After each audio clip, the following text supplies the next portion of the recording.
Hey there, cats and kitties. I am the Blues Man, Johnny Blues. With this video, I'll be discussing my thoughts on episode 6 of the anime series Zankyou no Terror, or Terror in Resonance.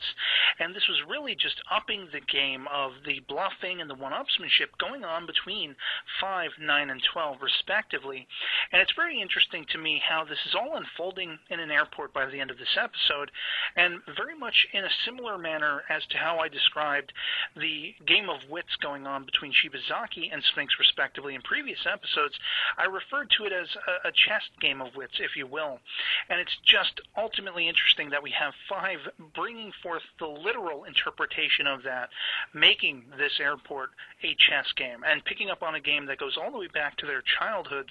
Once again, we see 9 suffering these shocking flashback nightmare situations, recalling just a very seemingly ominous 5, even as a child. We kind of took her to maybe be an innocent who had been killed or something like that, per some of their words in previous episodes, but it seems as though maybe they were running to escape whatever malevolence was in her heart. And, 9 basically tells 12, he kind of schools him on the fact that there was never any sanity when it comes to 5. All the time they knew each other and everything like that. So that's a very interesting twist to this story. It's also quite interesting, at least to me, that 9 kind of telegraphed that the next move for 5 would be to fake a Sphinx riddle being released and another threat of a pending explosion.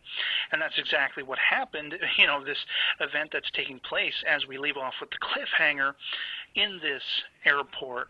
And the fact that you have Shibazaki, who is the guy, he's the go-to guy on the investigative side of things that really has known what was going on.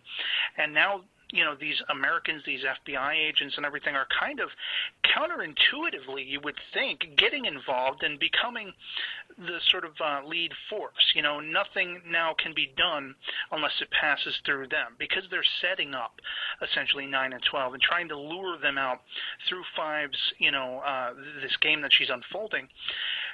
This is all about her setting them up for a fall.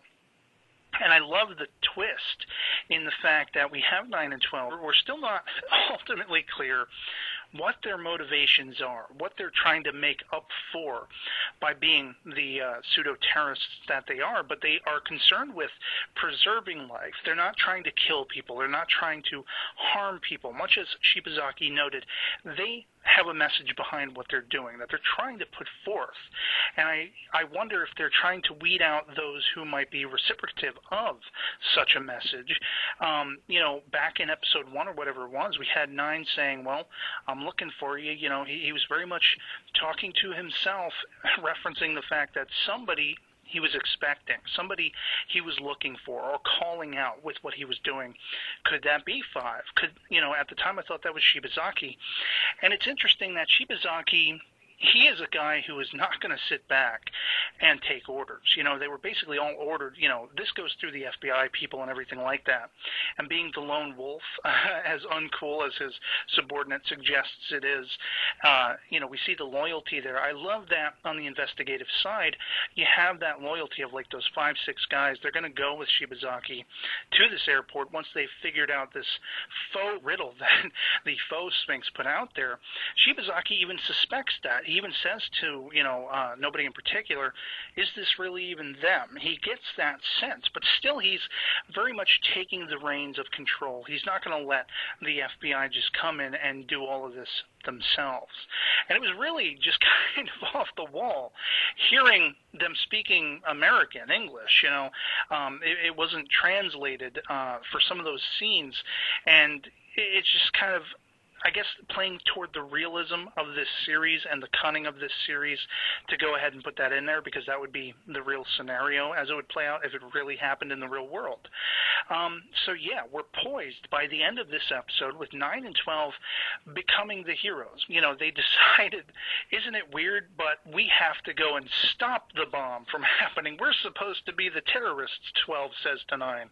And I just got a really good laugh out of that, because they are truly sympathetic now. Now we're seeing somebody who has come along much seemingly more malevolent and maybe even more intelligent, but not restrained by sanity, and a whole world of chaos is ready to ensue by the cliffhanger ending with 9 and 12 running. And I also have to add, I would be remiss severely if I didn't point out that Lisa has finally made her presence known. She's finally confronted 9 after having a really cool sort of heart-to-heart discussion with 12, who admits to her he can see colors in people's voices.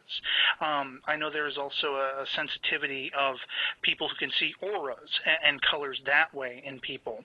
And it's interesting that he has this, and he tells her hers is kind of like a yellow, which is interesting. It leads to an almost warmth kind of feeling. So he does feel warmly about her, I believe. But she also talks about being jealous of the rapport he and 9 share. And so she finally brings up the courage. She's going to try to cook them food again. And we saw how bad that went the last time, and finally having enough, she says, you know what, let me help. I want to be one of you. And I had to wonder in that moment, when she finally confronted him and 9 agreed, you take the train, we'll take the truck and everything, we'll meet at the airport respectively. Are they going to give her a code name? Is she going to be Zero because she's not quite part of the group, but she is at the same time?